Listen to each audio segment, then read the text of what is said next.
श्रीमद्भागवत गीता नमः। आनंद काव्य गीता का दूसरे अध्याय का 8वां श्लोक इस प्रकार।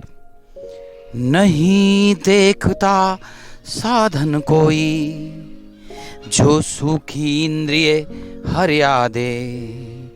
स्वर्ग देव जो पाकर पृथ्वी, हो न शोक यह झुठला दे, यह झुठला दे।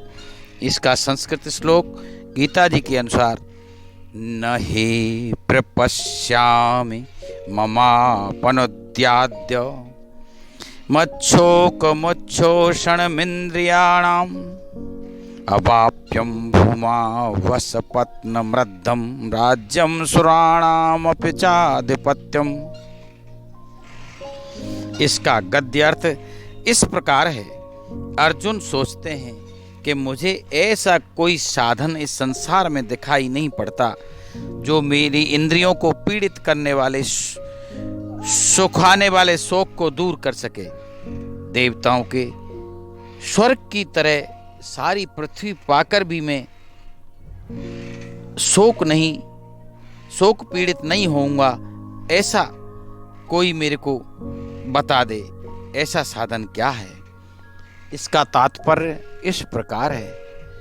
ऐसा लगता है कि संसार में सांसारिक प्राणियों के नाना प्रकार के दुखों से हम लोग पीड़ित हैं। तरह तरह के धर्म गुरुओं के पास छोटी छोटी बातों के लिए जाते हैं और वहाँ अपनी खून पसीने से कमाई हुई संपत्ति को उन गुरुओं के झांसे में देकर आते हैं।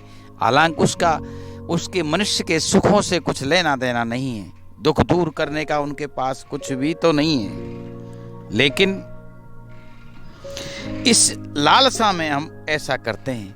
अर्जुन कहते हैं कि देवताओं के पास स्वर्ग है, लेकिन स्वर्ग में भी उन्हें सुख नहीं है। भोगों से कभी सुख की प्राप्ति नहीं होती।